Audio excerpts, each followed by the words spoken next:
to another episode of the People's Pantry. If this is your first episode, thank you for joining us. The disclaimer is, if you are easily offended, if you super uptight, super saved, whatever, go ahead and exit now, because this show is unfiltered. We talk about everything. We laugh often. Sometimes we get deep, and sometimes, like tonight, we have a pajama party and a game night. I am Loni, the resident. Who am I tonight?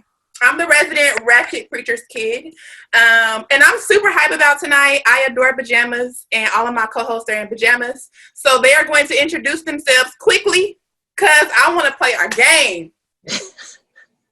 Absolutely. What's good, everybody? Hey, it's your man Ked. Kedrick, Sleeve Believe the Hype on Instagram. This is the second episode.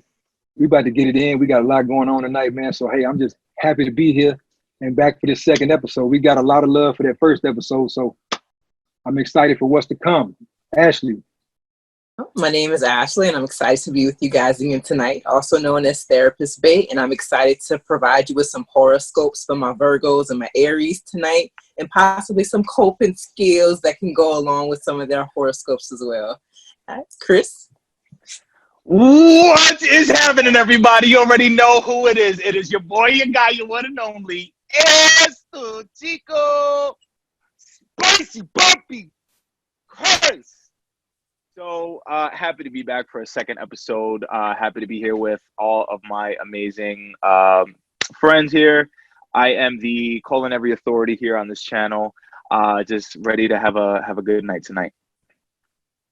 All right. With that said, what is a pajama party without a little drink? So I'm gonna kick us off with what we sipping on. Here's my drink.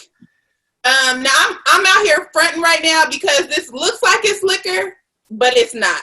I don't have it full with liquor post-op because it's a waste of time. So this is half diet cranberry juice and then half of that new Minute Maid sugar-free joint everybody been raving about, the fruit punch. So good. So that's what's in my cup tonight. What y'all got in your cup? Hey, I'm keeping it PG friendly tonight. I just got a cup of regular Java Joe. A little bit of cream, a little bit of sugar. I'm Is for the kids tonight. Hell yeah, you already know. See, I'm for the kids. I got the SpongeBob. Yeah. I'm for the kids tonight, baby. So okay. I got Dunkin' Donuts in my cup, baby. Dunkin' Donuts. You have some folk mad at you. Oh yeah, they all right. They can be some haters. Keep drinking that $13 cup of Starbucks. Shots fired. Ask what you said. So I have some Simply Lemonade Peach in here, and I'm going to top that off with some dry gin. So I'm sorry, Kid, I couldn't keep it PG tonight. We gonna go whatever y'all want to rate this. Ooh. I hear the pour. I know, I heard it. You heard that? Did you hear it? That was crispy. I like that pour. And we just go close off the cactus and we just go give it a little shake. Ta-da! Classic Tanqueray. Let me give it them 5 sprinkles. I like that one. That 5 seconds. Yeah, I like that one. Well, let's see. I got here. I try to keep it naughty, but trying to keep it nice. I got me a White Claw. I see everybody on social media. It's watermelon flavor. It's pretty good. It's seltzer water. The bubblies, really don't get to me that much. It's 2 grams of carbs, 100 calories, made pure, gluten-free, alcoholic hard beverage. Here we go. Cheers to everybody on the channel. No gluten. Cheers, y'all. Cheers. Yes. Hey.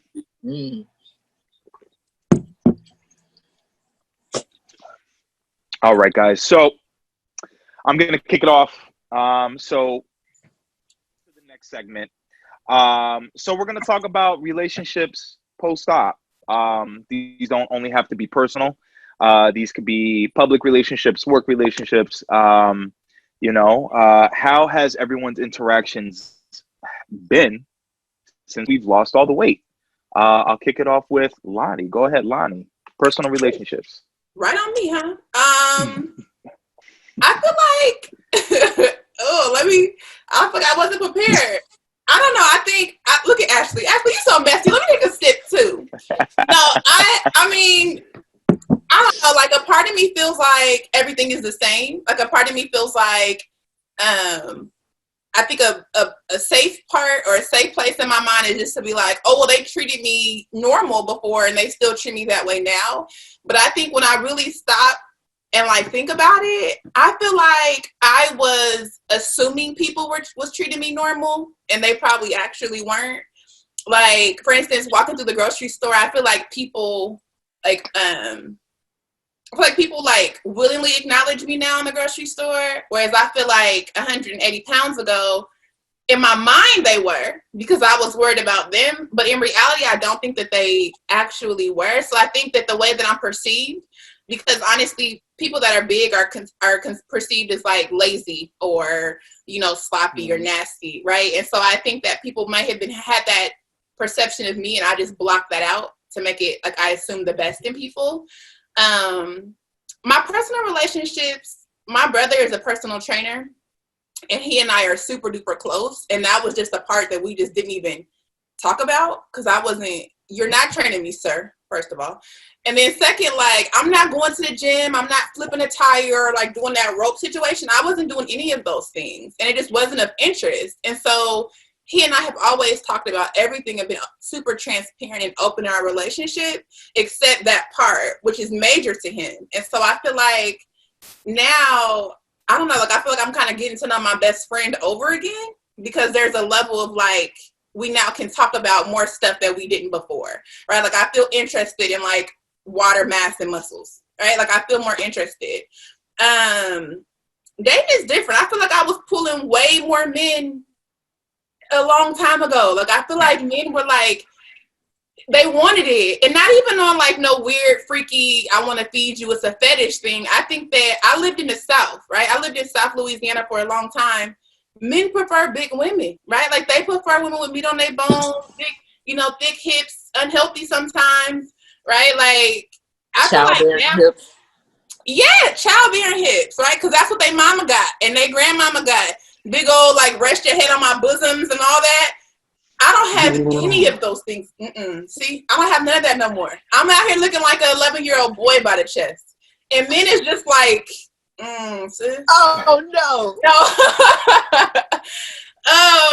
Yeah, I feel like dating post-op, although it has been very entertaining, I feel like I run into more freaks that are interested in like buying dirty panties than I am with men that are interested in being a husband, right? Like, yeah, it is. Men are nasty. Ked and Chris, your breed, y'all species are disgusting. That's true. That's true. Hey, I don't get the dirty panty fetish. I don't get the dirty drawers fetish. I don't get that. But it's supporting my Amazon habit, so you gotta do what you gotta do, okay? 5 sprinkles. So to get paid. You get 10 sprinkles, baby. 10 sprinkles, baby, for that. You gotta package up the dirty drawers and send them out, and you making cheese off of that bread? Damn. What are ladies at? In the morning. Can we talk about OnlyFans accounts? Like they making thousands, hundreds of thousands right now. They are bosses, in my opinion. People with OnlyFans they are bosses. What that's y'all, we getting off topic. We gotta come back to that for another episode. We gotta come back to that, but I just want to say this, Chris. It's a shame, man, that the brothers don't get a chance to take advantage of a hustle like that. I know there's some ladies out there that want to buy some soiled, sweated nuts boxer briefs. No, there is not. Yes, that is a thing. The post-gym musty. Yeah, I just shot ball. Yeah. Yes. You know, yeah. That know really like. Yeah, I'm gonna report Karen. The Karens out there buying gym draws, I'm reporting her. Like how she do us at the barbecue pits. I'm reporting sis because she's disgusting. Because you know it's Karen that's gonna buy them. I'm reporting them old nasty sugar daddies who buying dirty draws. Let me tell you. Carol Baskin. He's 35. He's 35. Carol Baskin. He is 35 years old. That's out here buying period panties. Hey, you just into what you into. We ain't kink shaming. You into what you into. No shame. You into what you into. Keep hustling, baby. Keep getting that hustle. I appreciate him because he finna get me this ring light off Amazon. So.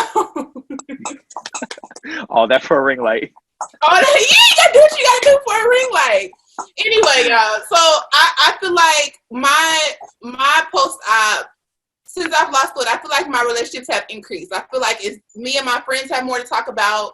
I'm more willing to do stuff. Like, I feel like my dynamics with my brother has changed. My family, their eating habits have changed. So I'm sure there's some negatives in there that I would have to really brainstorm and think about. But like my first thoughts, like usual, are toward the positive things.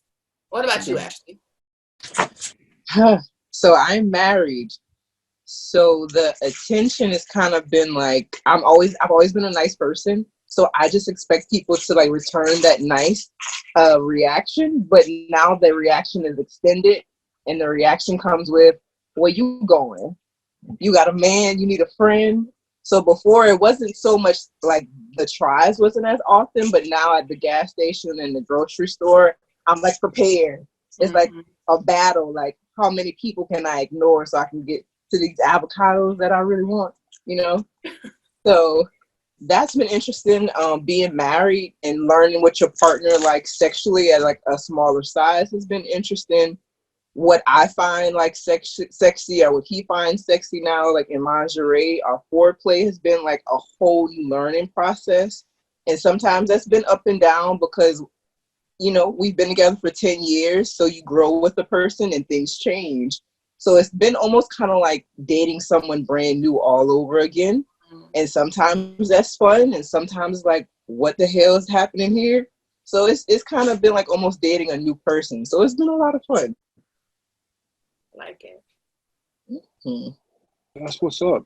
What about you, Ked? I guess for me, I'm in a similar situation as my girl Ashli. You know, I've been married now for 19 years this year. I've been out of the game for 21 years.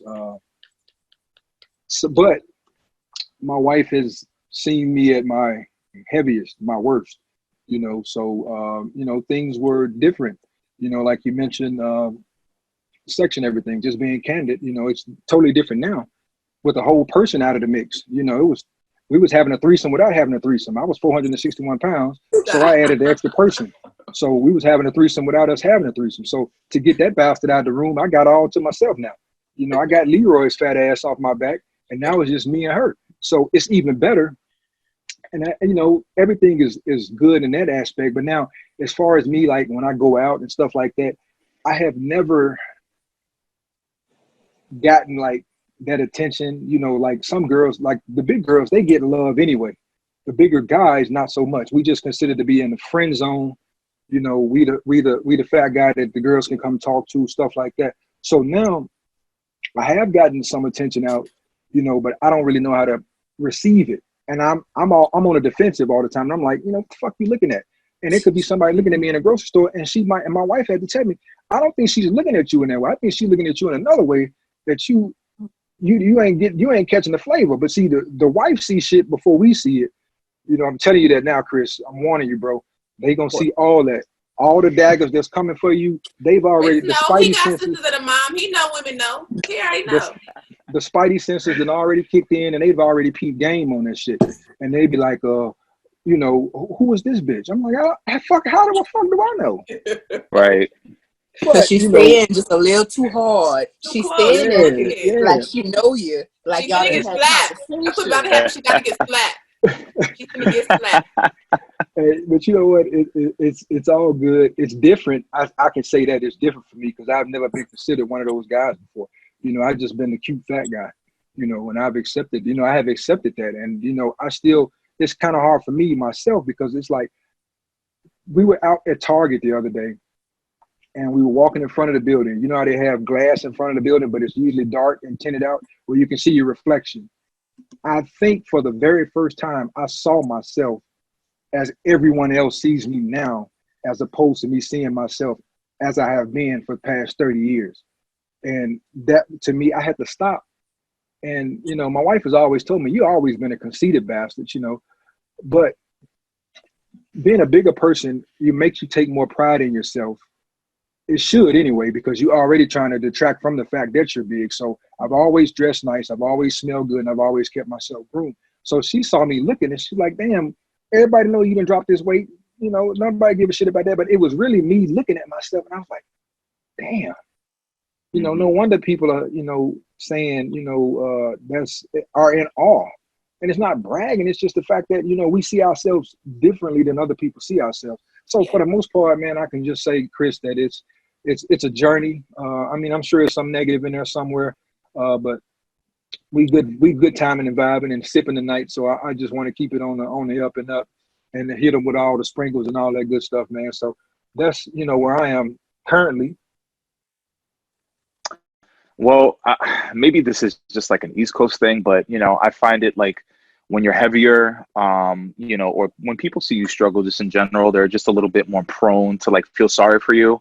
They're more prone to just like, all right, well, no, you first. They're a lot more polite. They're a lot more generous, a lot more courteous because they see it all over your face. You're a big guy. So they're just like, oh, no, you first. It's always like you got first dibs on everything, right?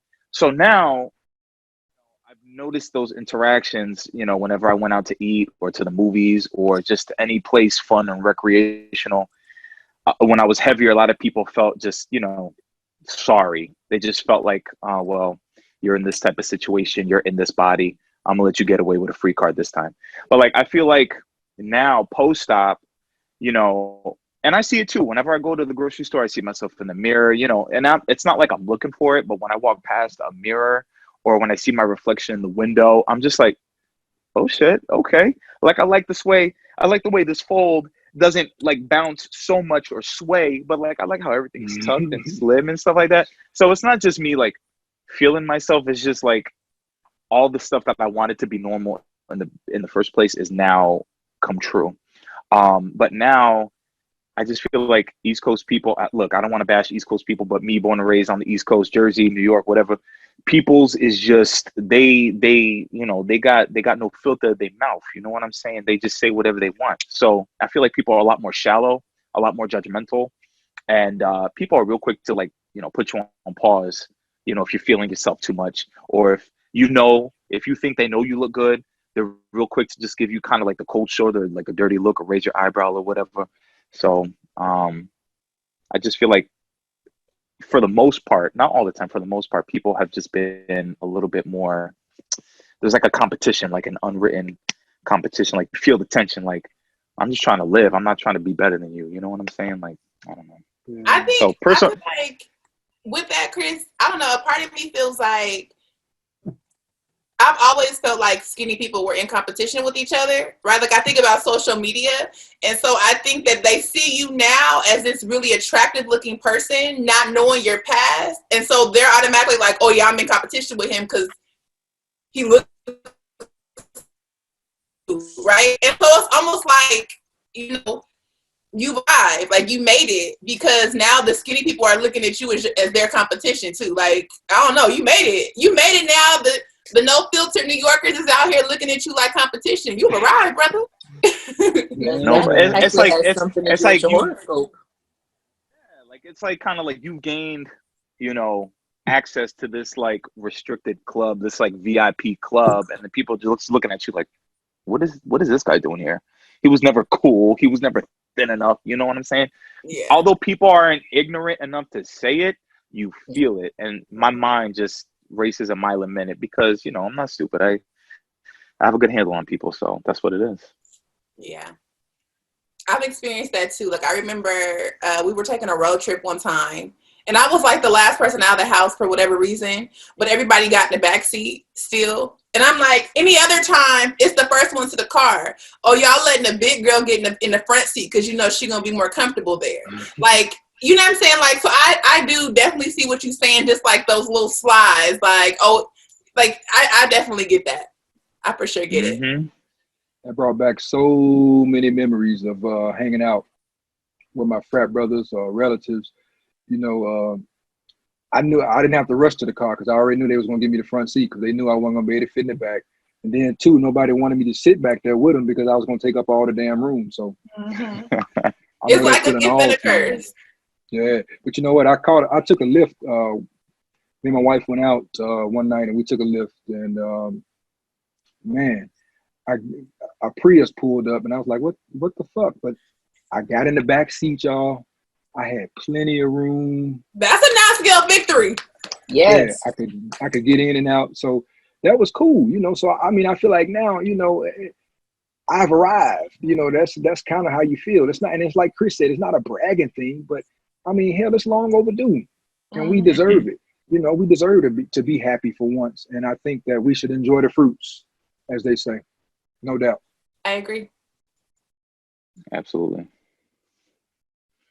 So, and go ahead. I'm sorry. oh no, go ahead, Chris. You probably had another one that you was gonna go into another question or something. So it's just like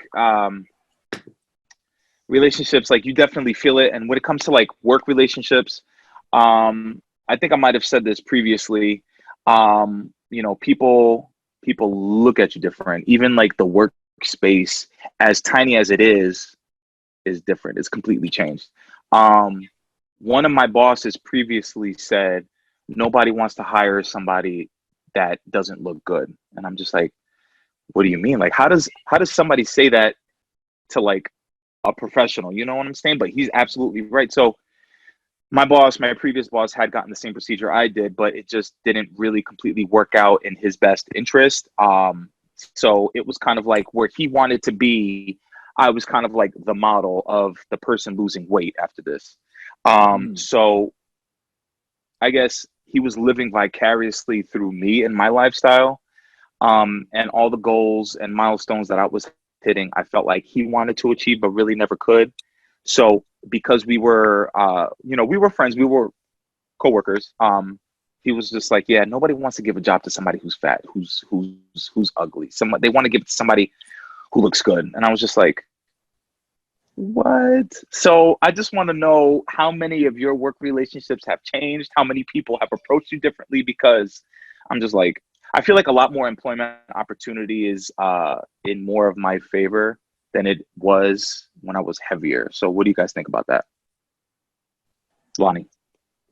Yeah, I mean, I've been at the same place, my current job, for about 3 years, and I work in government, so it's predominantly older white men. So the first check mark against me is that I'm a Black woman, right? Like those things already, like they've already kind of ruled me out of this. I feel like it's been a long time since I've interviewed, and I've always interviewed really heavy, right? I walked into ESPN super heavy. I walked into Disney super heavy. Like I've only known that life. I feel like now what's different is that when I walk into a room, I feel like they talk to me differently, right? Because I feel like I get to dress like them. My clothing options were limited at 420 pounds, right? Like I may not get the best blazer. I have to get whatever's available to me. Game, like they could be talking to me the same way, but it's like a mind thing in my head. But I feel like when I walk into a room, I almost feel like the authority that I'm supposed to be. Whereas before, it was like I was insecure. I was worried if they were looking at my little love handles, if I could fit in the chairs. I was worried about so much to where if they were taking me serious, if they weren't actually concerned with how I looked, I made it an issue because I was constantly, like it was on my mind. I was thinking about it. So I feel like now, I think it's in my head. It's a confidence thing. I'm walking into spaces feeling way better about myself than I was previously. And again, like I'm a super positive person. I typically see the good in people first. So they all could have had their nose turned up at me and hated me. And I made myself believe that they didn't because that's what I wanted to believe, you know?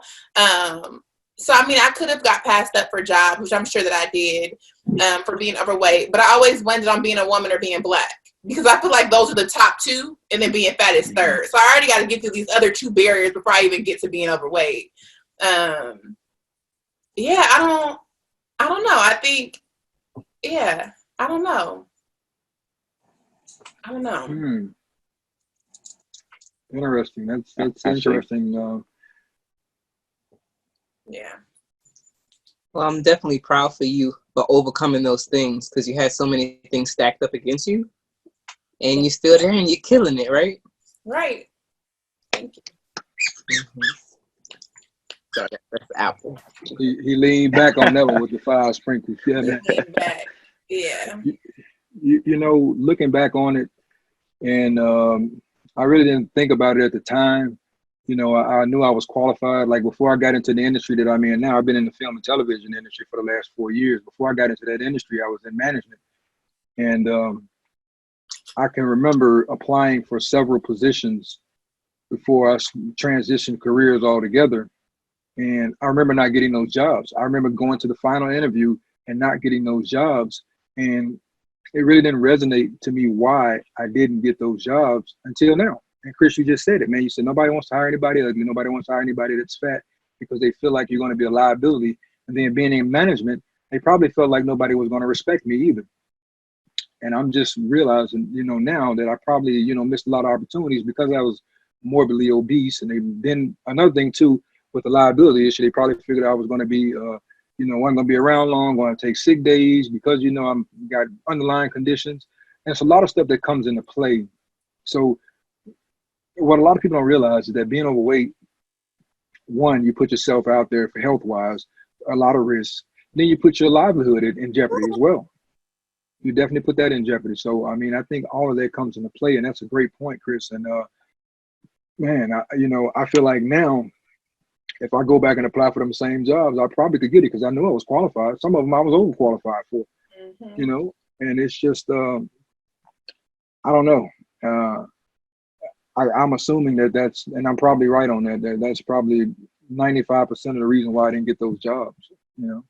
I can see that. I mean, it's the same with any bias, right? Like, I've been a hiring manager, and if someone tells me this is wrong and it's illegal, but again, this is an unfiltered show. If I hear a woman say that she's a single mom of like 4 or 5 kids, I'm like, ooh, because that means that takes away the weekends, right? That takes away your weekends. That takes away flexibility. You need to be able to leave by 3 or 4 o'clock.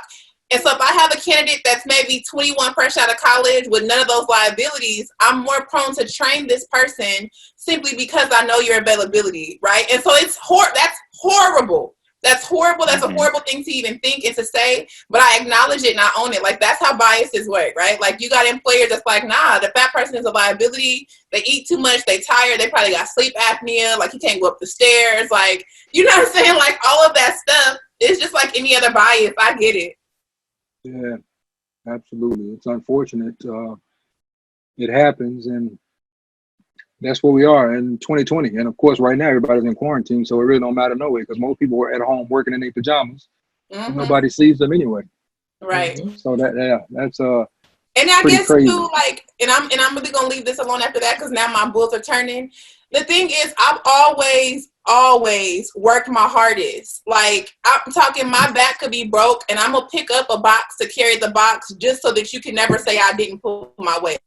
I worked retail when I was a grad, and I made it a priority. I made it a priority to outwork everybody else so that they never could say that I didn't work. And so it's like a lot of times heavier people are like eager to prove how helpful and how valuable they are to a company. Like, I always overwork or volunteer to work extra hours or produce better work because I wanted them to know, like, this Black woman who is also overweight can still work. Like, I was eager to prove myself. So it's like, employers that are not hiring overweight people, they the ones that's losing because we out here working too.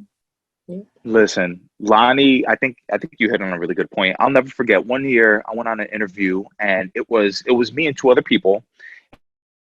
It was like a perfect situation. We were all big, but I was kind of like the littlest of the big people. And the interview questions, you know, we're going through it. And then at the end of it, I was just like, no, I didn't get it. My answers were complete bullshit. Like, I wasn't honest. I didn't feel it. I kept stuttering. I was like, anything that could go wrong went wrong. And I ended up getting it. And I was just like, something's wrong here. So in my mind, I felt as though they were just like, okay, well, let's go with the lesser of the 3 evils. Let's play it safe and go with the thinner guy, because even though he might be thinner, he might be a little bit more productive. He might learn quicker. He might be, his interactions with coworkers and the clients might be a little bit healthier, maybe a little bit more lively. And you find that bigger people are kind of forced to overcompensate, even though they may not 100% be qualified. They feel like they have to overcompensate in personal relationships. They have to be over-friendly. They have to be super, gullible is the wrong word, but they kind of have to be like extra warm. they kind of have to be extra approachable, extra willing to do things, like you said, Lonnie. So they're kind of like the black sheep. I forget his name on The Office, but you guys know, like the bigger guy on The Office. Yeah, absolutely. Kevin. The comedic relief. Yeah.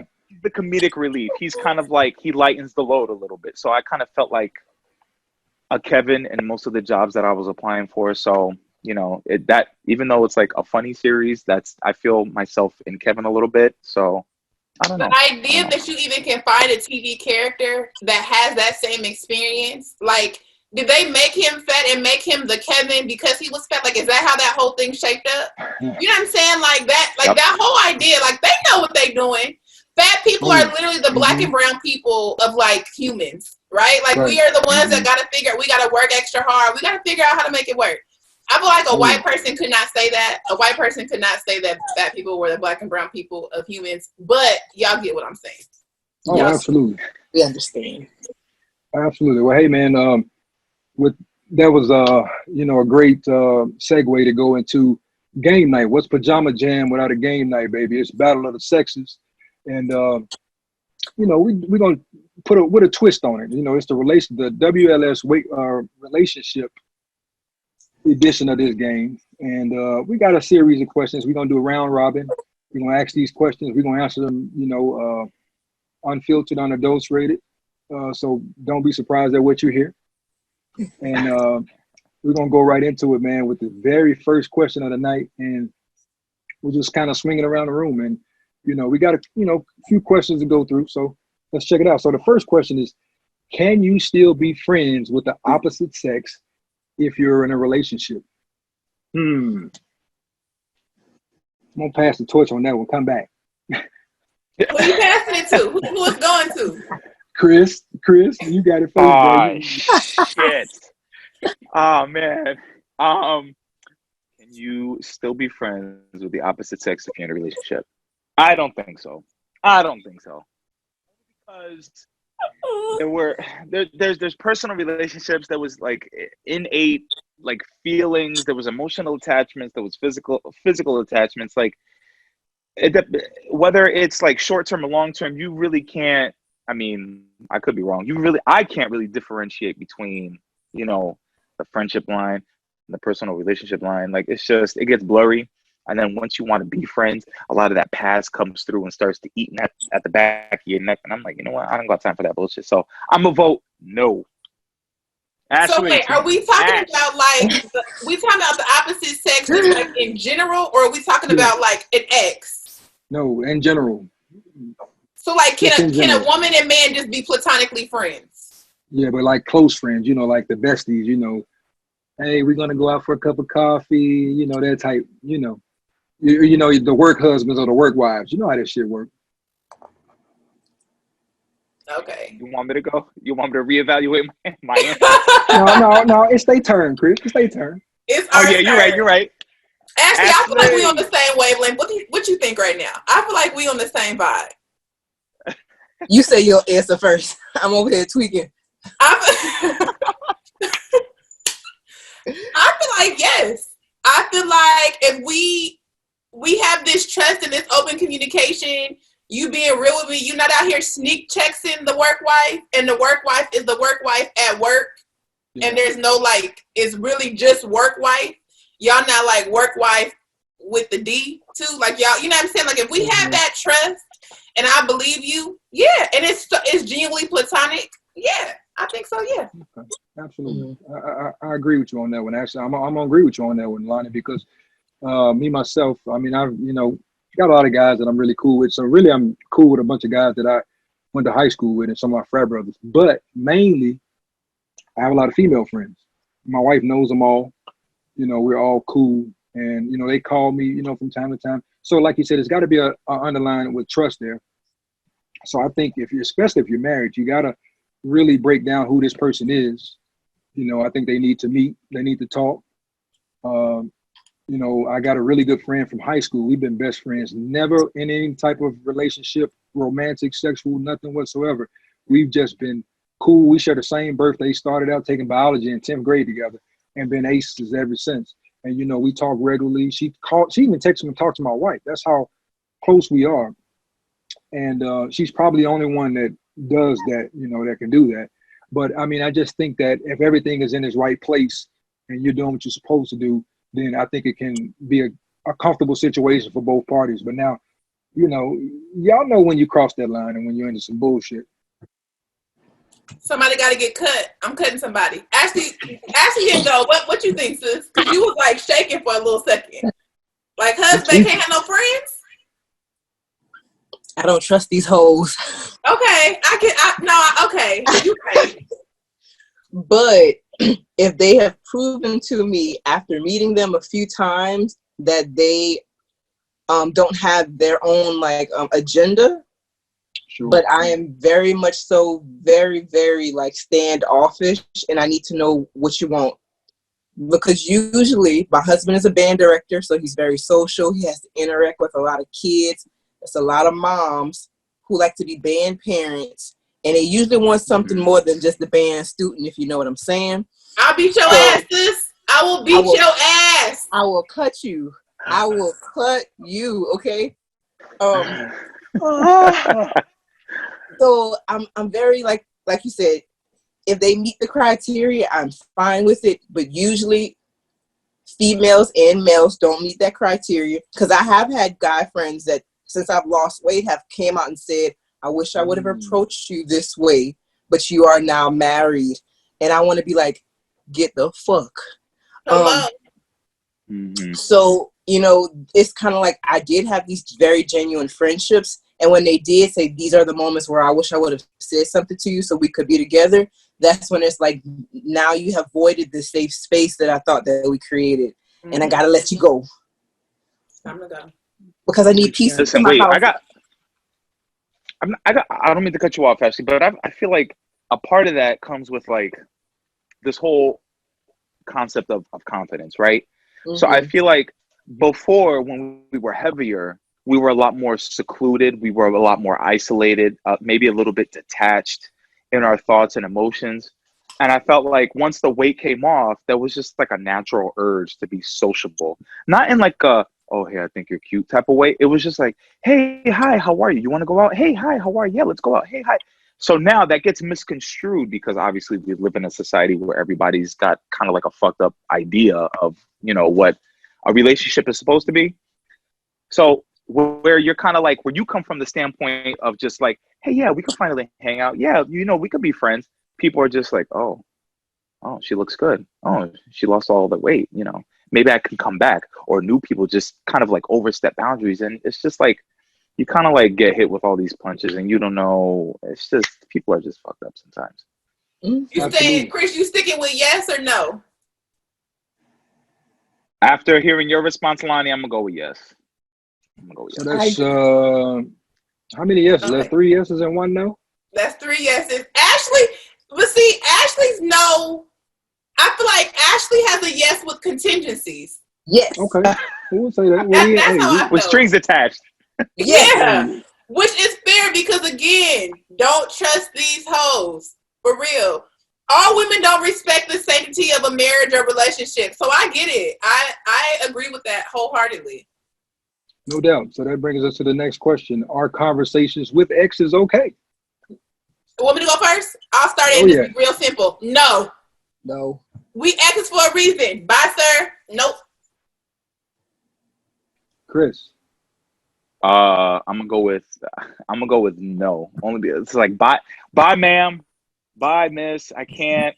It's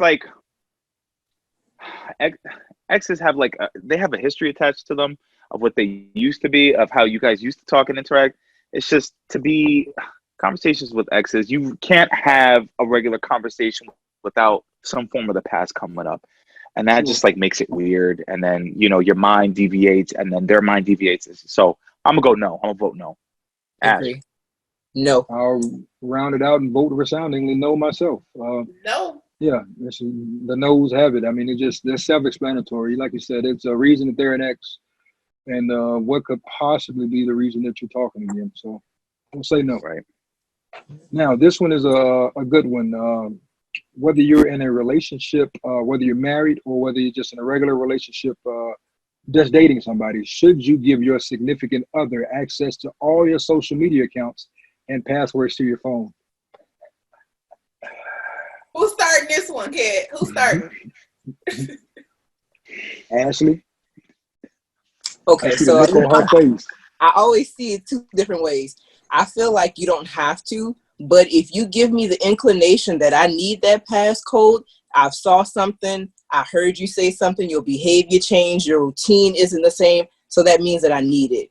And I'm not making this up. It's not a scenario that I've created. I'm not crazy. You're doing something different, and I'm noticing it, so I need that passcode. But at first, I don't need it because I've trusted you. I'm not applying any past relationships on you because it's a fresh start, right? It's me and you in this. I'm giving you 100% my confidence and my trust. But until you give me something, like, you don't have to give me a passcode at first. But if you give me something and I feel like I need it, I need you to give it without any, like, confrontation. Give me your passcode because something is happening and I'm not comfortable. And if you want me to be comfortable, you would give it to me to just ease out my tension. Right. Word. I mean, Therapist Bae said it like that. I feel 110% the same. The only thing that I am a little different on is the cell phone password. So I would like to have it in the beginning. I'm not going to go through your stuff, but if something happens, like, I was previously engaged and lost him to a traumatic car accident. And it was hell and high water getting into his phone because I just didn't know the password. I had to figure it out. So I want to be able, if anything happens, I want to be able to get into your phone, right? Or if you, I don't know, like, you're arrested and then they're like, oh, come get the property. I don't deal with doughboys no more. But if I did, like, I can go get his phone and, like, go through it, like, you know, get whatever I need. But I want to be very clear, like, that's not going to be something I do. Like, you don't have to take your phone in the bathroom with you because I'm not just going to go through it. Unless you start moving different. Then I have to, right? Like, then I have to figure it out. But I would, in the beginning, if we're serious, not like you, my boo, you come over, but we're serious, like to have access, like, at least know the passcode to your phone to be able to get into it if I have to. And again, I'll tell you about it. Like, I'm going to be 100% honest with you, and I'm going to let you know I need to see what's going on because something is different. But like Ashley said, like, I came into this relationship fresh. Like, I'm not carrying anything from my past into this. Well, I am carrying some scars because we all do, but I'm not treating you based off that, right? Like, you're not being treated that way because of that. So I'm going to go with what Ashley said with the contingency that I also need that phone password, but from the very beginning. But I'm not going through your stuff, sir. I'm not going to go through it. Absolutely.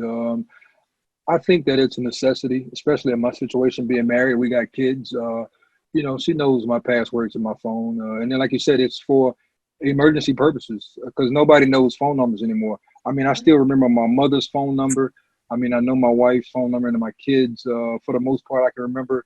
But I mean, you got so many numbers, and you know, nobody's got a. You know, it's all in your phone. Everything is in your phone. So if something was to happen to me, you know, my wife, I'm sure she doesn't know my mother's number by heart, so she needs to contact them.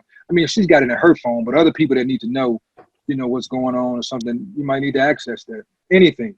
I might become incapacitated where I can't do anything, and she's got to do it for me, be the proxy. So I do think that that's a necessity. And it, like you said, it all comes back down to trust.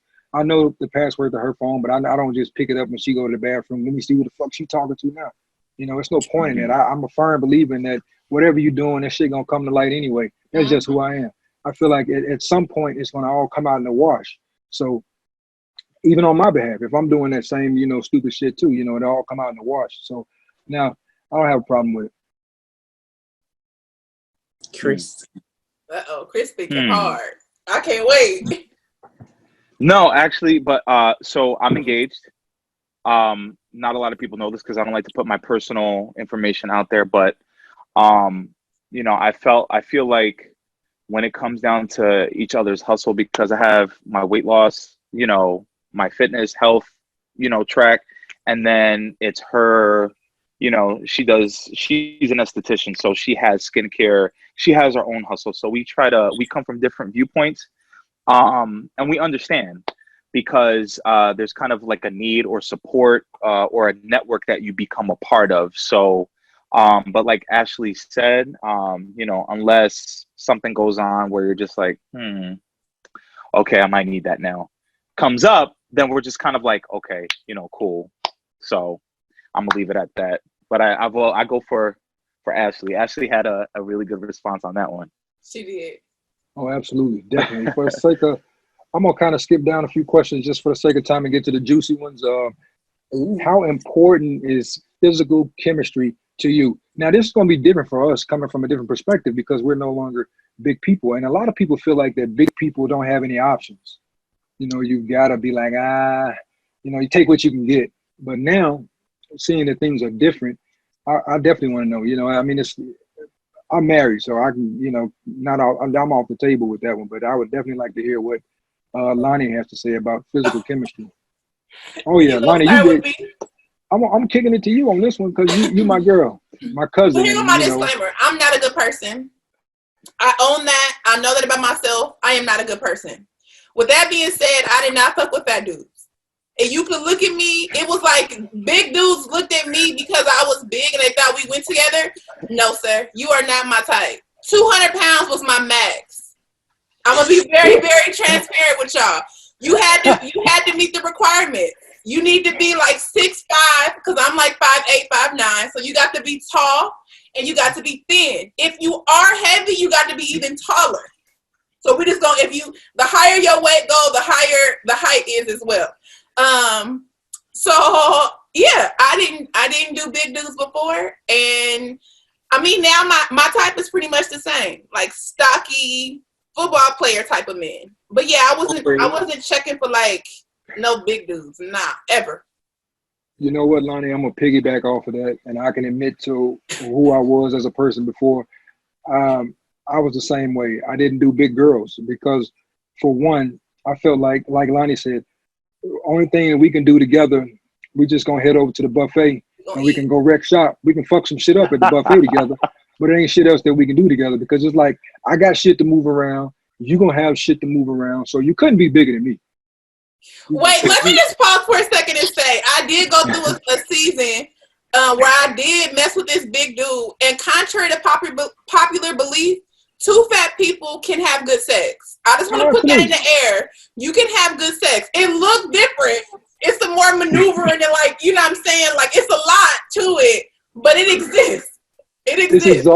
It's exhausting. Shit. I mean, it's exhausting in general. Like, it's a lot of work. But it's a lot of work to be carrying around. It's way more worth it now. Oh man, hell yeah. Even at 461 pounds, I still wanted it every day. I mean, it is what it is. But I mean, if I could, I mean, I would take it every fucking day. That's another topic. Listen, I'm saying when I was almost 400 pounds, I couldn't. I was just like, if you wanted to do it, we would have to section off a day and time, and you would have to catch me before I ate and after work, just so you could catch me on my peak energy level, and then. Once it was bing, bang, boom, I was like, look, I'm done for like 2 weeks until the next hibernation period. See why they fool with big dudes? Chris just made it real clear why. Because it's a lot of moving parts, and I guess I'll go next. Like, I've always had a thing for black females, females that were always darker. Like me being a big guy, I was just like, how is this gonna work? Because I was always naturally drawn to like skinny people. So not that I had anything against big people, I was just naturally drawn to skinny people. I don't know why. And then I'm just like, you know what? When it comes down to this whole situation, when it's time to, I'm just like, I don't know. Like, that's when the whole body insecurity comes in, and I'm just like, I don't know how my stuff is gonna move. I don't know if I'm gonna be able to like, and then that just becomes a thing of the past. And then once it's over, you're just like, okay, it wasn't that bad, but Right. It's just, but when you're bigger, the actual act becomes a chore. It becomes laborious.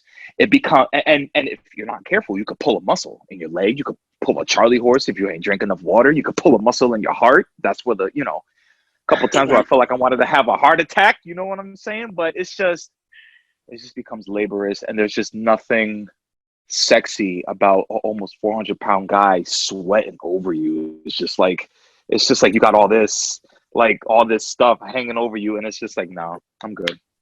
Damn, Chris, you didn't know how to when it get to be that point, that's when you on your back, bro. You got to be on your back and hope she got good riding game. Fuck that. I'm not finna, because I mean, it is, you can kill a woman. I mean, I wasn't finna get on top like that and then just plop down and be like, boom, I'm gonna hit you with all this right here. This, and then, she down there dying, literally. She's not fucking screaming because she's enjoying the shit. She's screaming because she wants your big ass up. So my thing is she's like, tap out. Tap out. Yeah, what's the safe word? She yelling pineapples and shit. Get the fuck up. So yeah, man. That's why I was 420 down, busting it down with the 200-pound brother. Cause I don't have time to be trying to figure out how to get you off of me because I'm already heavy. I was busting it down at 420, okay? But all the skinny brothers. Listen, skinny females were just a lot more flexible. They could bend and contort, and I'm just over here. When you say skinny, now wait, we need clarification. When you say skinny, how much is skinny? Like what's the weight idea? Okay. Let's see, like the average female is about what, 5'2", anywhere between 5'2", 5'4", right? No idea. That's Average. a shorty. That's a shorty. Maybe I would say 5'5". no more. He like little women. No more than like 130, 140 max. While I'm over here like pushing 400, talking about like I'm about to break your back. Like how you bad was could about it to be on first 48. You was gonna be a homicide. 5'2" and you 400 pounds. You was about to be on TV, Chris. Your life would have turned out so much different. You didn't take a break and have a praise break because you was almost in jail. That's too small. It wasn't pretty. It wasn't a good time. Man, Ashli, I don't think we heard from you about this one. Let's hear it. I'm sorry, Ash. I hate to admit it. I was like Lonnie, the skinnier the better. When I got tired, they had all the energy that I needed. Come on! Which is why my man is on the smaller side. He is tall. He's gotten thicker as we've been married because I'm feeding him real good now, but he still got a lot of energy. And I'm a tall woman, so I like my men to be taller than me, so I've always dated taller guys. But being married and going through changes, there are moments when you are attracted to your partner, and then sometimes there are moments when you are not attracted to your partner, and you have to readjust and let them know these are the things that I like about you, but what about this? Can you cut down the beard just a little bit so like the crumbs don't stay there? Can you not wear that t-shirt that you've been wearing the last couple of days and put this button down on? You would look so much sexier with this button down. Compliments, encouragement. So you just learn how to say things differently to get better results. So that's what those tips mean. That's what that means when I get that shit. But you know what? The beard is a double standard. Big guys, we had to do other things to help out in that sex game room because, your stamina is not going to be the best. So you got to be other things. You can't be afraid of different shit. I think the only thing that I've never did and I'm never going to do is eat the groceries. I'm not eating no booty.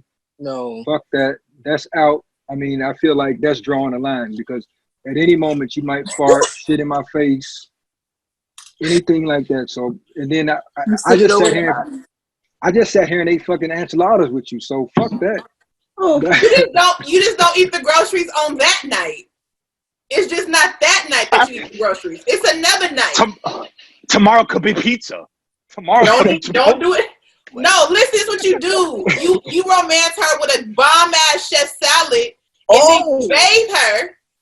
You bathe her, babe. Let me bathe you. Let me light this candles. Let me put these rolls in this bathtub. Let me bathe you, babe. Cause by that time she finna be ready. You done did all this. Listen, she finna do some nasty shit to you too, cause you done wined and dined her. Now you know she clean real good the way you need her to be clean. Listen, you better eat, boy. You better eat, okay? It's gonna change your life. No, hold on. Much better things to eat. But I get you, Ron. No, it ain't. We're talking about a lifetime of commitment here. No, ain't nothing better to eat. You want me to be nice to you forever, ever? No, this is the best you're gonna get. Let me make some clarity to the eating. Now I eat. I'm a fat boy, but I just ain't eating no booty. I'm not fucking with no asshole. I'm not doing that. No way, Jose. It's so close. It almost don't even make no sense not to. It's like so close to one another. Like it's like ridiculous not to do it. Yeah. It's like really just picking on the bone. Of error is this slim. Your margin of error is this slim. I take that margin. There's toys for that though. You know, kids. If you don't eat it, they got toys.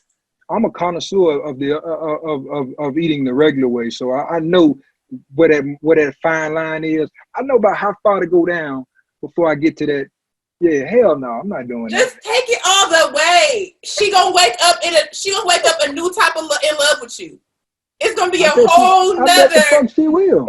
Listen, y'all finna make it a whole nother. What you say? Y'all been married 20 years? It's gonna be a whole nother great 20. Man, look, I don't know, man. Lonnie, you make a compelling argument. She does. You know, my brother got to really think about that shit. You don't gotta think about it. You don't gotta think about it. Put sis on her back and just go to work. It's so close. It's all right there. It's all right there. It's almost ridiculous not to.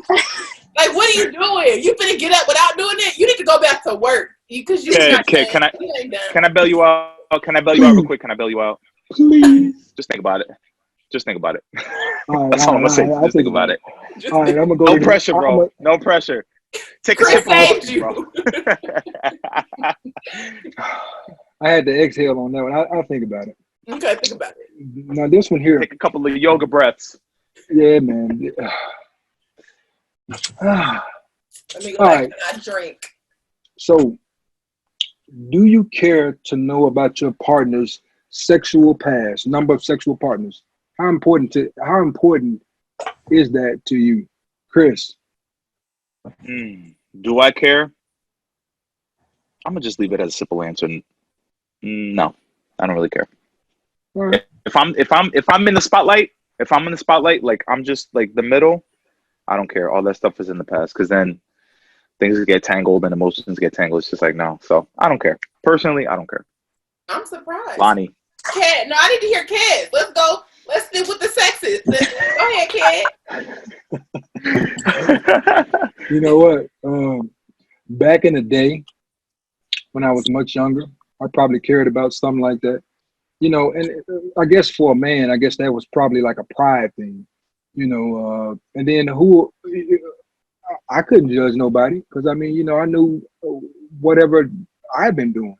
So I just kind of feel like now that I'm old enough to realize, you know, back in my 20s, I'd probably be in my feelings and shit, especially if I knew some of the cats. I'd be like, oh, man, all I can think about in my mind is, you know, when I'm trying to hit, I'm thinking about Joe Blow, how he was probably hitting it, and was he doing it better than me, or does she, you know, so all that kind of dumb shit comes into play when you put that stuff out there. Everybody's got a past. As long as your partner, significant other is clean, got a clean bill of health, I mean, at that point, what can you really do about it?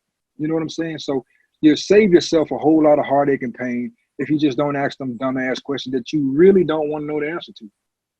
Mm-hmm. Yeah, I agree. That's me. I just need to see your papers. I don't care nothing else. I just need to know before we even laying it down, kind sir. You need to go ahead and download your papers off whatever health insurance platform you use and send them to me so I can confirm that those PDF. are accurate. And then we good. I don't need to know I don't need to know nothing about Sheila, Keela. No, I don't need to know nobody's name. All I need to know is that you clean and how long you have been clean. That's all I need. I don't care nothing else about a number. Ashley, come on now. Uh-oh. Stop being quiet. Stop being quiet. She said, give me the 1, 2, 3.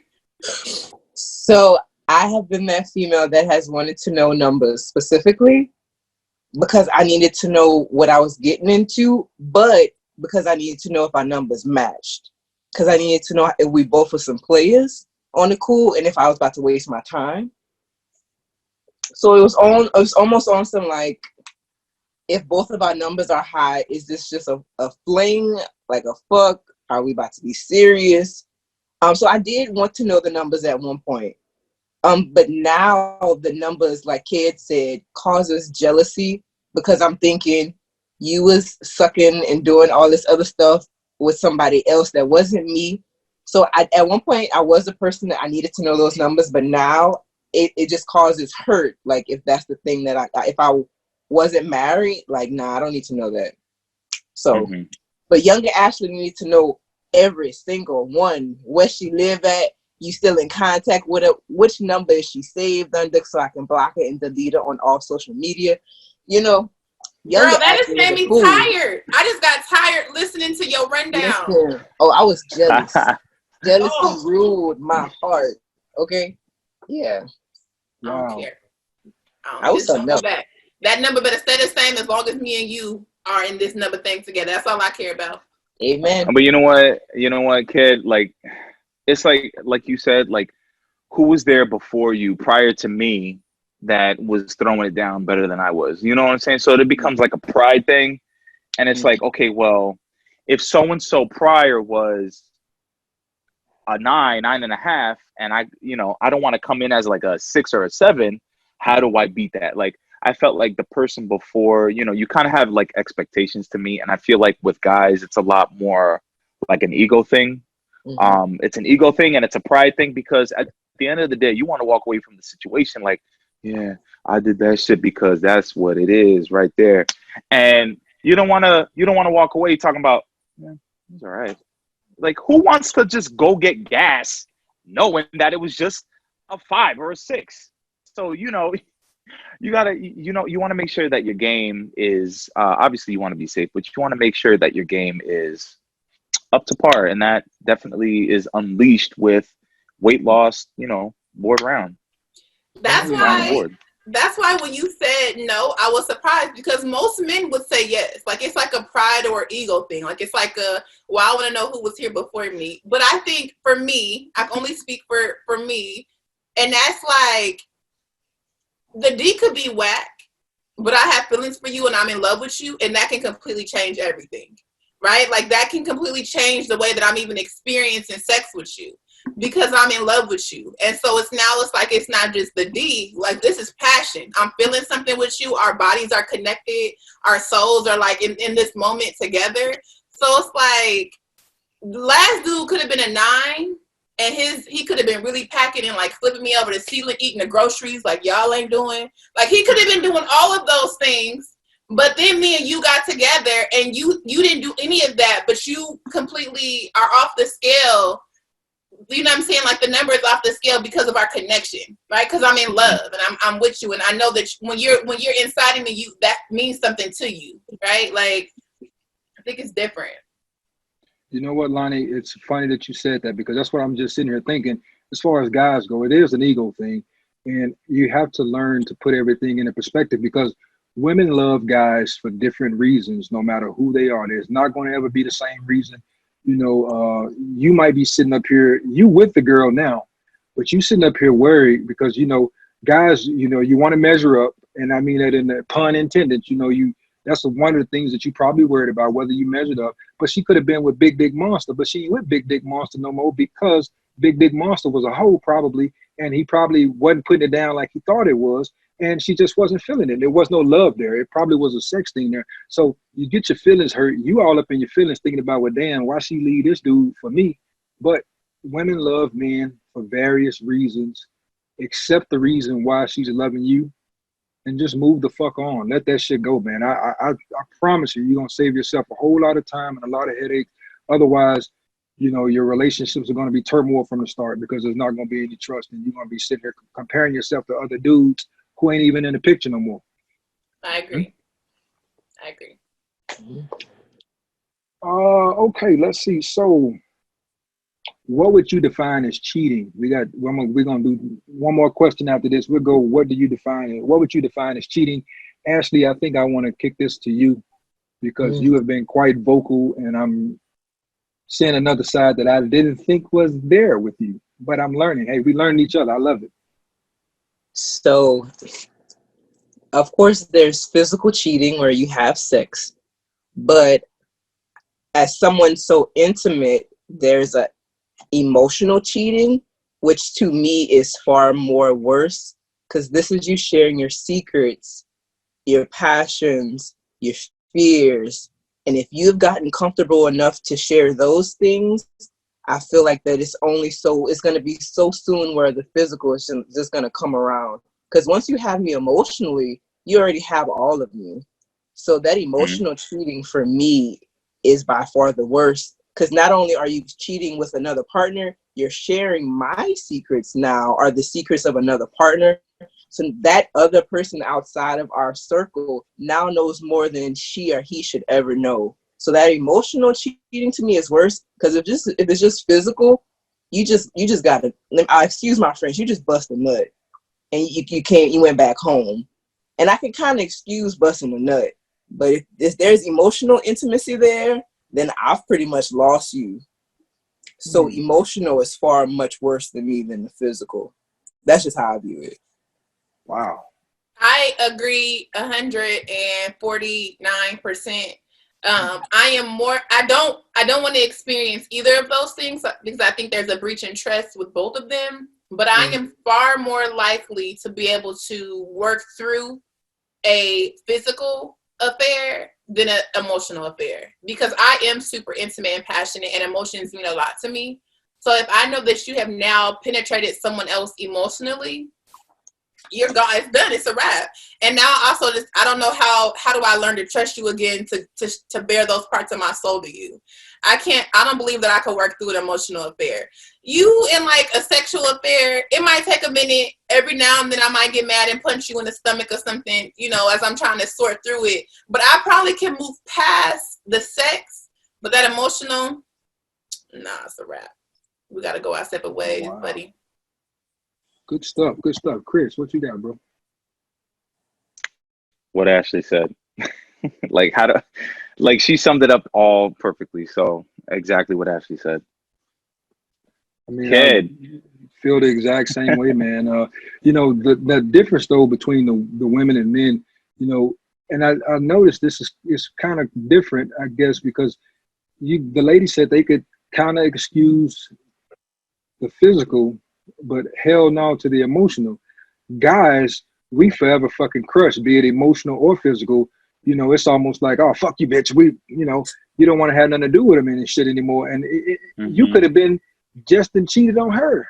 But to hear that somebody that had your girl, physical or emotional, guys lose their shit over stuff like that, man. So, it's fucked up on both sides. I can admit to that. I would be forever pissed and, of course, hurt. And, I agree, though, that, that's how it is. But I ain't excusing shit. Oh, you out of there. It's a wrap. It's over with. Yeah. I expect that. That's how most men are, especially with sex. Because men think about it as like, the conversations that I've had with a lot of men, it's always like, oh, well, that person is inside of you. Like, you can't never get that back. Whereas, like, with the D, it's like, it's just a nut. It's cool, right? Like, but men and that idea of somebody being inside they woman, they gotta set someone on fire. They can't breathe. It's a wrap. Like, it's over. That's true. How you gonna be in a place that I was supposed to be? Yeah, right. That's your place. That's your home. How are you in my home? You got another man in my home? Y'all, everybody seen The Best Man? Remember that scene when he was about to get married and all he could fucking think about was when old boy was inside his girl. She was supposed to be pure. No matter how much of a whore he was, no matter how many women he hit, she was the pure one. That was his one. And he just couldn't get past that. The fact that his boy was in his girl. Any man. He was like, no, she wouldn't do that to me. And and that's all he could think. And that's 99% of men. That's how they think. Flat out. Last question. I'm thinking about that scene. He was crying up at the altar. I was crying with him. Oh, yeah, Mia. It was tough. Yeah, it was tough. Mia got it in though. Mia did get it in. I think too, I think a part of the problem was that Mia was lying. Mia lied and said she was a virgin and she wasn't. But we ain't gonna speak ill of the dead. R.I.P. Mia in The Best Man too. Yeah, she got on at it. Hey, right. Pour one up for Mia. Pour one up for Mia, I think that's how most men think for sure. Absolutely. Last question of the night for the Battle of the Sexes, and until we play it again. After a breakup, just how petty are you? Meaning asking for shit back, busting out car windows, etc. I'm kicking that shit straight to Lonnie. We're gonna let the ladies take this shit first. I really want to know how petty I are didn't you? told you I'm not a good person. Why you want to come to me first? That's why I want to hear the dirt. I want to hear all the tea, as they say. Man, look, and it's not even. It doesn't even. My petty is not even only for in a relationship, because it's been men that I didn't low key just talk to. I didn't turned off a man's water before. Yeah, I'm not a good person. I am not a good person. Okay, like. I own that. I own that about myself. I was a sheltered kid. I was at church every day. Once I got a little taste of fresh air, it was like, oh shit, this how life worked. Yeah, I was petty. I didn't light out some tires. We didn't put candy in gas tanks. Man, I was in undergrad. I got a dude kicked off the football team. Yeah, I look. Don't hurt me. Don't hurt me, and we're gonna be okay. Just don't hurt me, and I'm not gonna have to mess up your life. And I don't ever do anything that's like long term. You know, it's like regular petty stuff. Turn off the power at your house, or all your food in your refrigerator spoiled. You know what I'm saying? Like, tell them check out of your hotel room doing buy you classic weekend, and all the hotels are booking, so you have nowhere to go. So you got to go back home.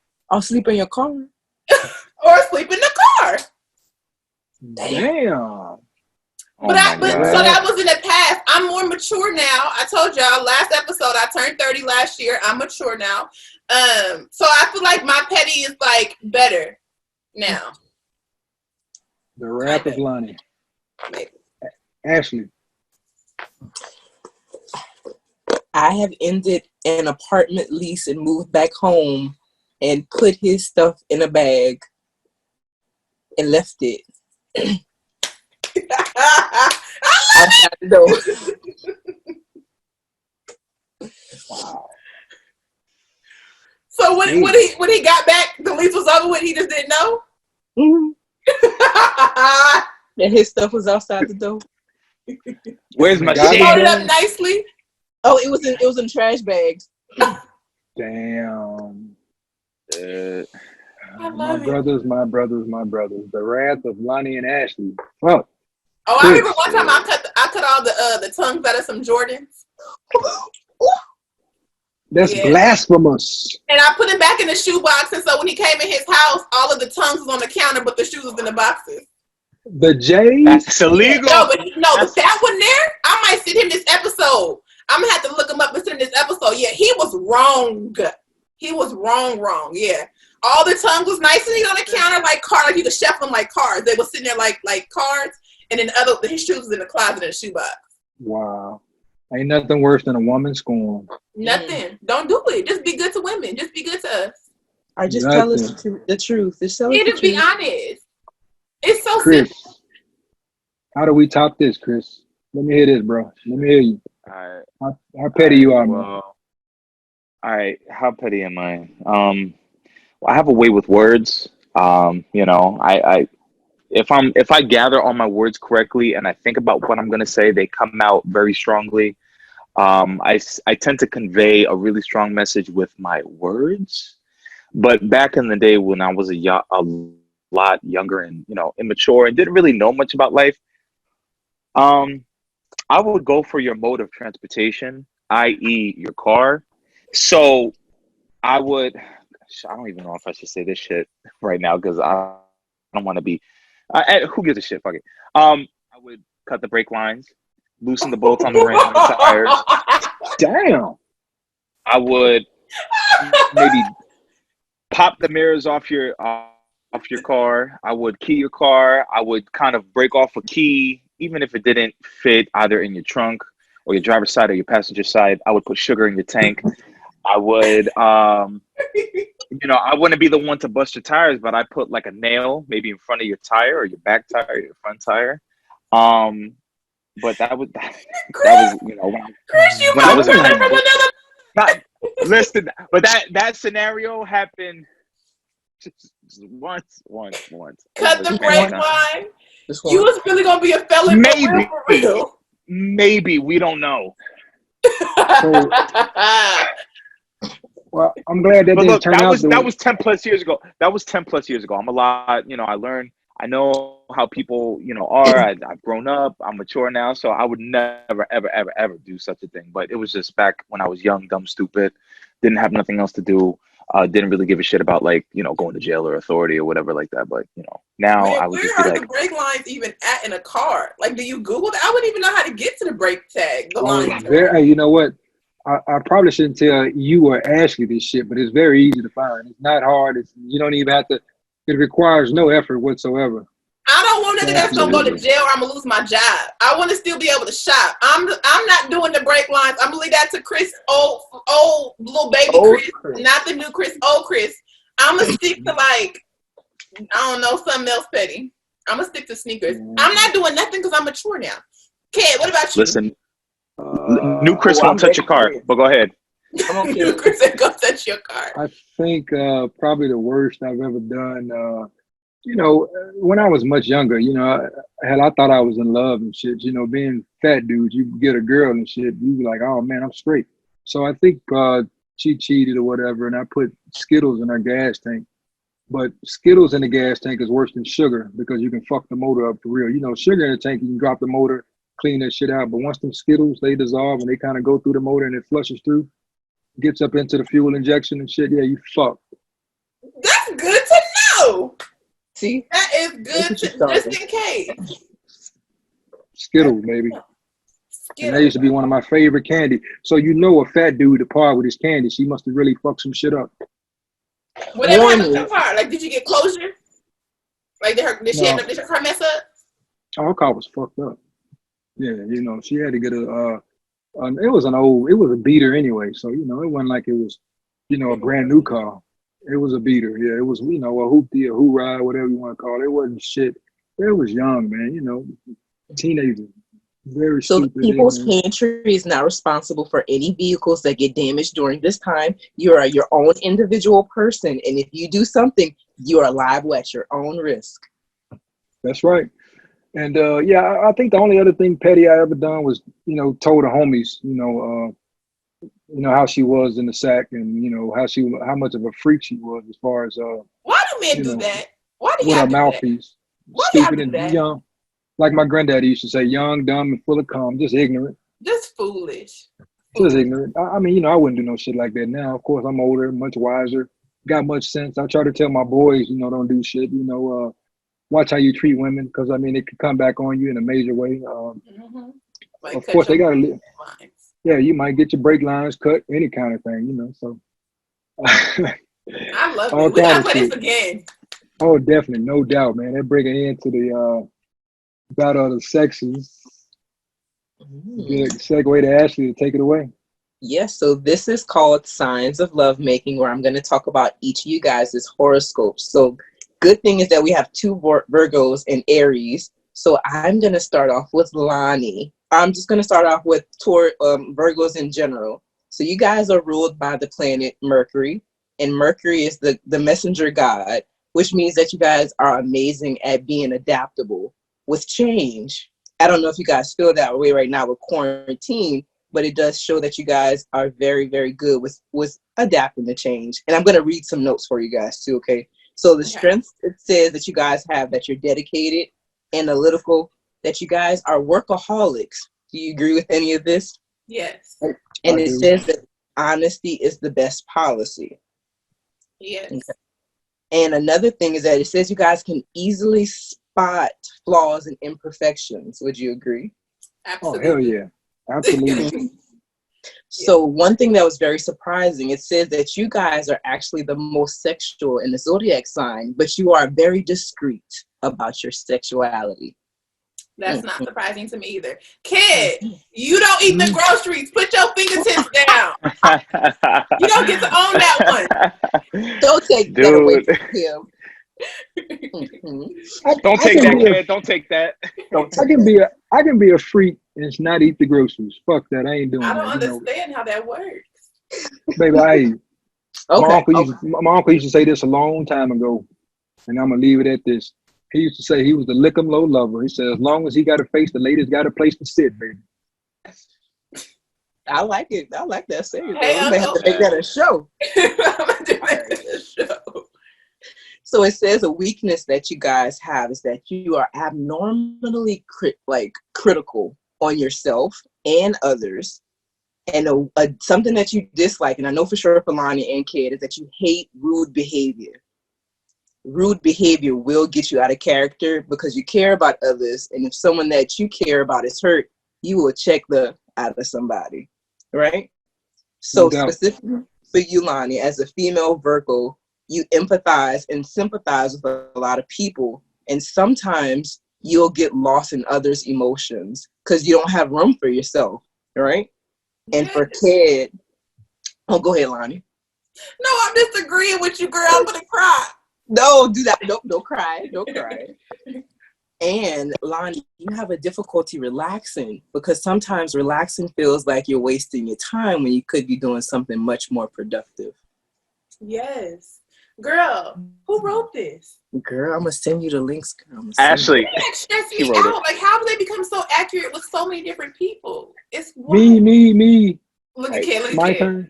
Ked, it says as a male Virgo, you do better with encouragement. If you are encouraged, you will be very attentive because you're already an attentive person, but encouragement will pretty much be the honey for the bee, if that makes sense, right? Oh yeah, I can see that. Mm-hmm. And it does say that if someone is unstable, unpredictable, or immature, that you will treat the relationship as you being the parent. Does that make sense? Yeah, I think I can see that. You can see that? That's deep. Yeah. So then that kind of leads me to ask you, do you feel like you've had difficulties lately with unstable relationships during quarantine or friendships? Friendships, maybe. My relationship at home, though, actually, my wife, she's responsible for a lot of this stuff that we've got going on right now because my industry shut down completely. So I've been out of work. So I've been kind of sitting on my ass watching Miami Vice and all kind of night rider bullshit old television shows that I grew up on. And she works from home. She was on break one day and she came out and she was like, "Kid, what are you doing?" I'm like, "Oh, I'm just sitting here. I'm bored. I'm ready to go back to work." And she was like, "Dude, didn't you start a podcast last year? You got all this time on your hands. Kick that shit back off." So I'm like, the wheels got to turning. So I started the podcast back up. Of course, I've already was friends with you guys. And from that, we birthed the People's Pantry. So she's definitely a great source of encouragement because, with encouragement, then my wheels get to turning. You know what I'm saying? That support. So I see that. On the flip side of that, some friendships, I do feel like that, hey, I'm probably becoming a parent because it's like, as I go down, then I don't know. I don't get it, and you would think that most people would be happy for you. But, you find out going through life that everybody was there. They weren't really there. And they in your life for a reason and for a season, whatever. So, yeah, I see that. I definitely see that. So it says that as a male Virgo that you are clever and ambitious. You do have effective communication, but when you get irritated, you can be very cut and dry. Damn. My wife and kids would probably give you a high five and agree with you on that because I've been told I've been a dick and an ass before because I don't like my son, Kedrick, he's just like me. He's the exact opposite. I mean, not the exact opposite. We're the same person. So he can be very inquisitive. And when he starts asking me questions, I'm like, damn, dude, stop asking me all that damn questions. So I'm easily irritable when stuff like that, especially if I'm doing something. So yeah, I can see that. Mm-hmm. Okay, so before I talk about the coping skills, we're going to go to Chris. He's our Aries. Are you ready, Chris? I'm ready. So for you remember how we said earlier that people are fine with you until you become a challenge. So you are admired by both men and women unless that person feels threatened by you. And if they feel threatened by you, they are ready for war. And you being an Aries man, your planet is Mars, which is the god of war. So you are seen as a threat whenever you show any greater quality around the people that you're around. How does that sound? Wait, say that last part again. So you're seen as a threat when any good qualities overshadow someone that you might be around. Yeah. I get that. Mm-hmm. Absolutely. That Yeah. totally makes sense. You can feel it though. You can feel it. It's just, I'm just outgoing, you're sociable, just very gregarious, very lively. And I feel like people that weren't like once like talkative or friendly, they're kind of like, okay, well, this guy, looks pretty cool, pretty chill because he knows how to talk up a good game. He knows how to connect with people. What does he have that I don't have? And it's something that's unwritten that I could pick up on. It's not something I'm going, "Ooh, you're not doing this, so I'm this." Like you could just, yeah, I get it. I feel it. So something about your sign is that they say that you also enjoy a challenge and you're very competitive. Yes. So competitive. And it says that you So are competitive. reassured with physical connection. So that would be contact. Or just if you are around sincere people, that's how you receive your encouragement or are uplifted. Absolutely. I say that all the time. A hug speaks more, speaks 1,000 words than actually saying something. It's just I'm one for physical contact. I need that as reassurance all the time. Well, I'm so happy that all of these little things have been agreeing with y'all, so I'm excited about that. Do yours. Where's yours? Do mine? Yes. So as an Aquarius woman, I can be very detached. Oh. If I become overwhelmed or overstimulated, I will detach myself and not be available emotionally. So I could come off very cold or very silent. So that's kind of like the first meeting we had. Ked was like, "Actually, kind of quiet," and I had to tell you, I'm just tired. So I can appear like I'm not interested, and inside I'm very excited. But because I might be overstimulated or too like exhausted, I can come off as very pretentious. If you don't know me, When's your birthday? My birthday is February 4th. Oh, it's my best friend's birthday. Oh, My sister's February 2nd. Do these things sound familiar? They do. Yeah. Yeah. I apologize. We hate conforming to the rules of society. I will always try to find a loophole because I don't want to do what you tell me to do as an Aquarius woman. So it's difficult following routines. And sometimes I've struggled in my weight loss journey whenever the nutritionist has told me to do this. And I'm like, trick that. I'm going to find my own way when the nutritionist knows what she's talking about, right? But I'm very passionate and I find a lot of significance in joy in my life from my work. But that can also be unhealthy if I'm only happy based on my successes in my professional life. Right? Mm-hmm. So with you, Chris, I did get a quote and I wanted to tell me if you felt like this is something that was right about you. For difficulties of an Aries, it says that you need to learn how to lose when fighting someone they love. Wow. That's what? I have no words. That's exactly the nail on the head. Wow. I need to learn how to lose. And I've kind of like read a little bit on an Aries. Aries, they kind of want to be, they're assertive. They could be overbearing at sometimes. They could be, they can stronghold at some points. But knowing how to lose, when it comes to like the people you love, if I'm understanding the quote correctly, mm-hmm. It's hard because an Aries is very passionate and very loving. And they have strong emotion. They're very fiery. So learning how to lose is definitely, especially when it comes to like a loved one, something that I don't take lightly. Yeah. So Are you guys ready for some of these coping skills? Yeah. So me and Chris's coping skills are exactly the same. And then Ked and Loni, you guys' coping skills are different. So with Loni, we're going to talk about healthy boundaries. Okay. So with my therapist, something that she tells me is that unhealthy expectations lead to resentment. which means if I don't communicate what it is that I need, I resent you for things that I have not stated that I need you to do.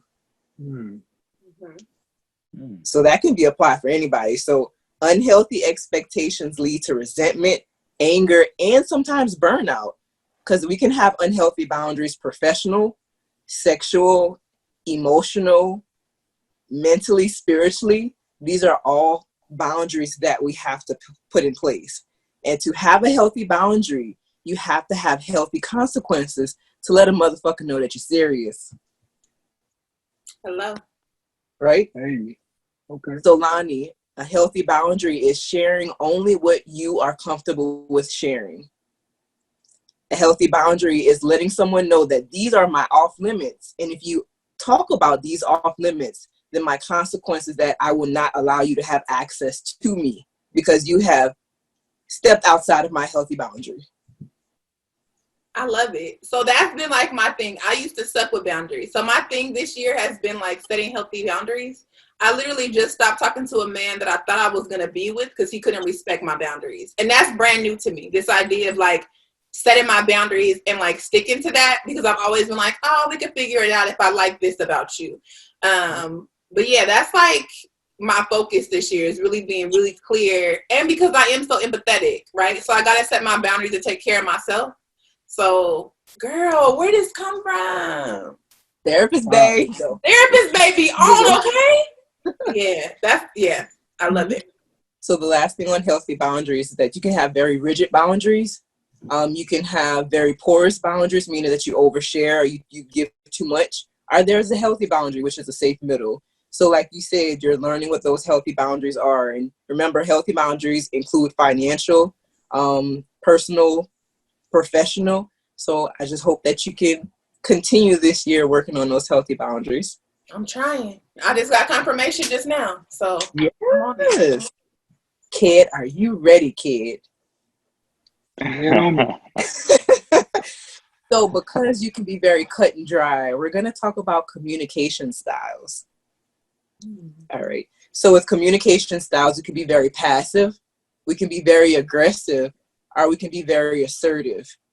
And we have to realize that whoever we're communicating to, what is their communication style as well. And usually they'll let us know based on verbal, by making statements or nonverbal cues, which might be the deep sigh, the eye roll, and not paying attention. So your goal for however long is just to pay attention to who someone you're speaking with, what their communication style is, and whatever is healthy for you, just to match with it. Because you're so passionate and analytical and precise and hardworking, not everyone has those same qualities. So they might tire a lot sooner than you. And everyone doesn't meet your intensity. I can see that. I've really become an asshole then, because I'm like, damn, why we got to keep going through this? And I guess I might be pushing a little bit too much. So yeah, I can see that. I mean, I can see that here at home, and then in general, with people in general. I get annoyed very quickly sometimes because I feel like, damn, you don't see the vision is right in front of you. I got to keep explaining this shit. So yeah, I can see that. Yeah. So me and you, Chris, are you ready for our coping skill? Give me. So, Chris, me and you lack patience. Oh my God, thank God you hit it. We lack patience, and we can be very impulsive. I can be very impulsive. And with that, we have to really work on regulating our emotions, and there are steps that we can use for that. We have to remember whenever something does make us feel bad, we have to remember that feeling so it stops us from doing it again. And because we are sometimes perfectionists, that feeling will remind us, I don't want to feel that way again, so I'm not going to do it. So remembering that feeling, we really have to do a better job of counting, or be like, I need to give myself 10 seconds to respond. Because if I respond with my first thought, I'm cutting the throat. I'm going to attack. If I'm angry, I'm in attack mode. So if I allow myself 5 or 10 seconds to woosah, then I won't be in attack mode, and then I might be able to leave this argument with like, okay, thank God I didn't lose my mind. Does that make sense? Absolutely. we have to sometimes have delayed gratification because we bore easy when we are constantly gratified with what we want. Mm-hmm. Oh my God. This is the truth that you speak. Yeah. And then sometimes we have to say, am I making this decision based on my emotions? And if it is based on my emotions, sometimes it's going to be unhealthy. Mm-hmm. And if I know that this is a trigger and I'm aware of my trigger, then maybe I can move around the negative occurrence because I'm aware of my trigger. And we just have to give ourselves room to relax, Chris, because we are on go 100%. And if we aren't doing something, sometimes we feel like a failure, and that's not fair, man, to do that to ourselves. Yes. Yeah, even like traffic. Like, I have no patience for traffic, and I'm just like, you mother. I just blow up, and I'm like, damn, if I just calmed down and thought about just like letting it roll off my back, I wouldn't allow myself to be so tense and uptight. And it's just, wow, this is the truth.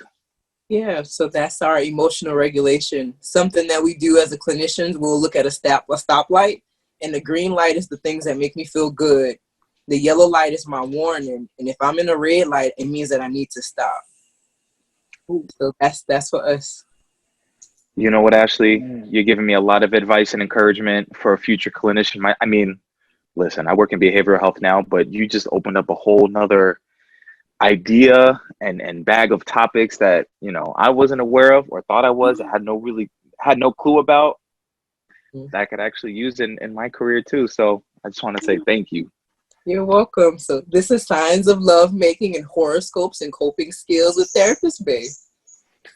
One time for Therapist Bae. Always on. Therapist Bae is always on. Always. Woo. Thank you guys. I'm glad you enjoyed it. Absolutely. That was awesome. Lonnie, you taking us out of here tonight? That's it. That was it. That's a wrap for episode number 2 of the People's Pantry. We had a game night. We talked about relationships post-op. I think it's safe to say that the women won the battle of the sexes game. I'm going to leave it at that. And Therapist Bae wrapped us all up together. So until next Monday, when we get to be in y'all living rooms and bedrooms and bathrooms or wherever you're watching us, make sure you sip your drink. Love on your people. I'm Loni, RNY Bypass Beauty on Instagram. Ashli. I'm VSG_Ashli on Instagram. Chris. I am Spicy Poppy Chris _ on Instagram. Ked. Hey, I'm Ked. I'm at Sleeve Believe the Hype on IG, and collectively on Instagram, we are the People's Pantry. It's at the People's Pantry. Tell a friend and tell a friend and tell a friend. That's where you can find us, baby. People's Pantry all day, every day. Hey, we're going to sign off and we're going to say this thing one time. Peace and love, man. Till next week. This has been great. See you guys. Bye. Bye. Bye.